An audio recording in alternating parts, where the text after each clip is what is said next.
இப்போ நம்ம வந்து ஈரல் கிரேவி பண்ண போகிறோம். அதுக்கு வெங்காயத்தை கொஞ்சம் லைட்டாக அரைச்சி வச்சுருக்கேன். தக்காளியை வந்து அரைச்சி வச்சுருக்கேன். ஃபஸ்ட்டு வெங்காயத்தை போட்டுக்கலாம்.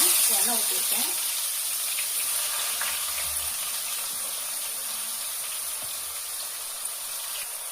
இஞ்சி பூண்டு பேஸ்ட் போட்டுக்கலாம்.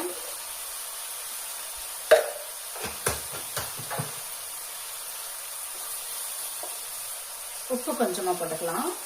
கருவேப்பிலை போட்டுக்கலாம். நம்ம அரைச்சி வச்சிருக்க தக்காளியை போட்டுக்கலாம். கொஞ்சம் மஞ்சள் போட்டுக்கலாம். இது கொஞ்ச நேரம் நல்லா வதங்கட்டும்.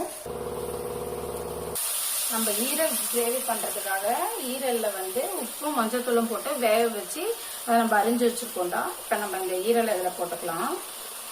இது குழந்தைங்களுக்குலாம் ரொம்ப நல்லதுடா.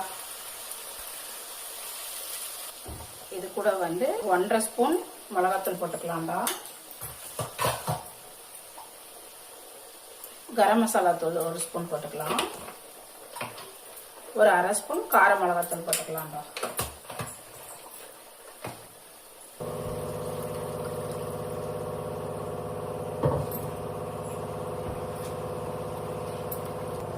ஈரல் வந்து ஏற்கனவே வெந்துடுச்சுடா.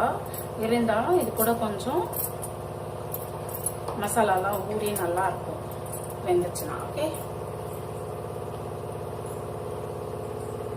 பார்க்கலாம்டா கிரேவி எப்படி இருக்குன்னு. நல்லா கொதிச்சிருக்குடா, நல்லா இருக்கு.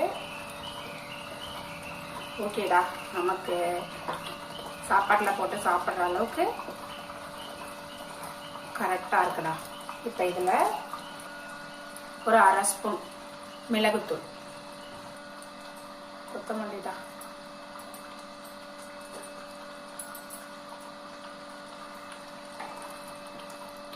அவ்வளோதான்டா. நீங்களும் செஞ்சு பாருங்க.